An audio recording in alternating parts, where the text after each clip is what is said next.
One of the comments on my Tacx FLUX Back to the Future video was, hey Shane, give it a week and let us know how it goes. Well, I've given it a week, I gave it another week after that, and I'm happy to report everything is just fine. I've been doing a number of my rides on Zwift and a few testing sessions with a few power meters, and it's all coming up quite well. Today, a new firmware came out for the FLUX unit, so I'm going to go through the firmware update process using the Tacx utility. I'll show you how to do that. And while I was at it, I turned the machines on and there's NVIDIA driver updates as well. So updates all around tonight, and before my session, we'll get everything sorted, everything updated. And the best part about tonight's session is the Tour de France stage is just about to start live. So I'll get my Zwift session done here. I'll watch the Tour de France here. I'll have the FLUX underneath with the new firmware, and we can collect some data off that. Happy days. Let's get stuck into the firmware update on the FLUX. We'll finish off the driver updates up here with the NVIDIA drivers. Again, hot tip, always update your drivers. It's always good to have new drivers. And yeah, we'll get stuck into some testing, and we'll talk about the results at the end.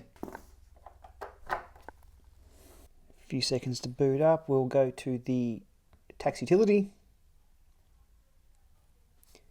We connect to the FLUX. Update.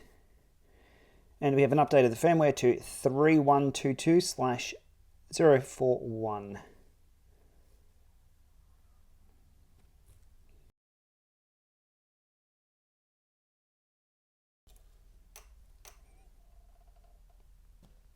About 5 minutes to get that job done. That was a bit of a painful process, but I made sure I sat there and watched it. A few tips on updating firmware.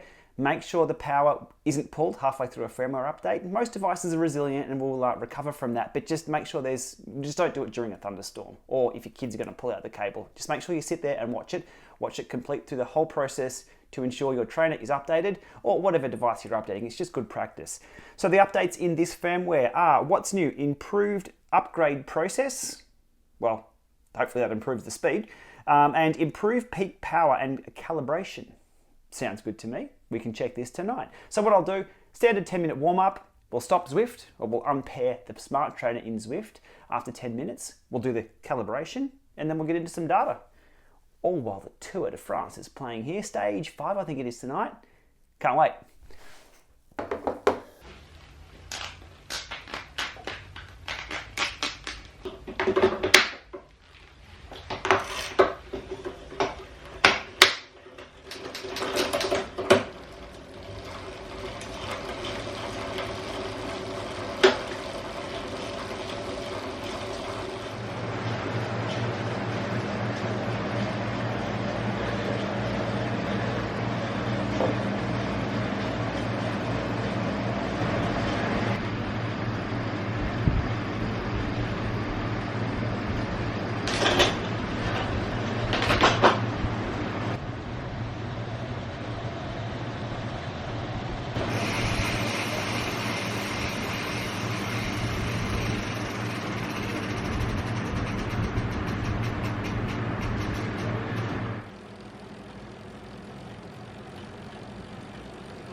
With the rides now done and the data collected, and a very entertaining Tour de France stage that occurred during my rides, let's dive over to DC Rainmaker's analysis site and have a look at what I've collected here. So once I was up to speed here, I cranked it up to 220 watts erg mode, and it tracks along quite well. What I've found with the FLUX, and here's something that's a gotcha with the FLUX unit under erg mode, it's all about the flywheel speed. Erg mode on the FLUX works best when the flywheel's at about 20 kilometers an hour. So I find erg mode is always better in the small ring with the FLUX. And there's a little bit of different inertia depending on the gearing you're in, But at 20 kilometers an hour, 20 to 25, I've even found 30 seems to work quite well. It provides resistance between 100 and 400 watts. So steady state FTP work, that's quite fine. But something to watch with the Flux, if you're finding erg mode doesn't hold to where you want it to, which is what I found when I was testing the unit the other week, it just wasn't holding the zones I was at. I had the flywheel spun right up really, really high. So I brought that back down and it's holding watts just fine. Another thing to note, when the Flux first came out, and all the articles I've seen to date mentions a 5% power accuracy. Flipping over to the Tacx website, if we scroll down here, have a look at something that's changed. Accuracy is now down to 3%. Very interesting. I didn't see any announcements of that. Everybody's review still states 5%.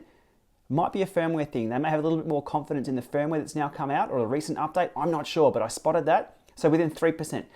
Let's keep them honest with that. And for my erg mode at 220 watts, it was fine. The pedals reported, my PowerTap P1 pedals reported 220 watts, which is exactly what I set erg mode to.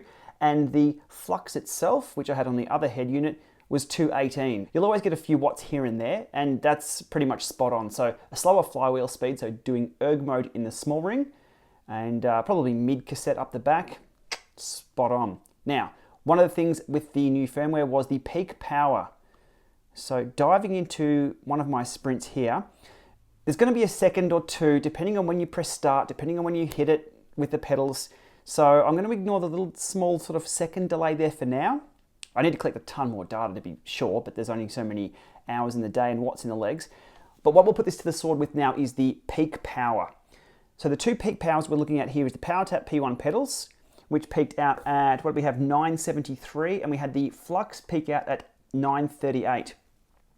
That's just over 3% difference. As we saw back over here at the Tacx website, accuracy within 3%, and with the new firmware listing, improved peak power, not bad, not bad.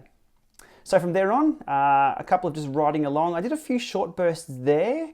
I'll need some, again, more data is always the way, but there's something happening with the pedals there. My second short burst, I think I got off the pedals a bit too quickly there. Things happen when you've got 2 power meters, depending on where they... Anyway, the second one is looking pretty good. Again, spot on with the peak power. And we had a just riding along through here, looking good. And then things went a bit haywire for a moment. Let me dive into this one. So I ramped up. When the ramping is fine, then we had a bit of a separation up here, and holding steady state at around, what was I, 320 watts or so with the pedals. The Flux came over top of that and then came back down to meet the correct power. From here on in, I was changing gear ratios all the time, so I was changing through the gears, so sort of ignore that for now. And then some just riding alongs near the end here. At 150 watts, there was 5 watts here and there. So within 3%, not too bad. A few short bursts at the end. Look, there's a few things you can do to separate power meters, depending on, as I was saying, the timing of their calculations and things. But overall, not too bad. The two takeaways I have from this session is that slower flywheel speed, so little ring on the front for erg mode, spot on for the Flux, works really well. And the improved peak power with the new firmware, does a good job. Just out of interest, I plugged the Neo in as well and checked for firmware updates. What do you know? There's an update out for the Neo. So if people like to be on the cutting edge, which I do, because if it's not broke, let's make it better. Usually that's what firmware does. Jump on your Neos, do the firmware update, following those procedures there. Just make sure you don't lose power and just watch the process complete successfully. All right, enjoy your rides, enjoy the tour, and we'll see you soon.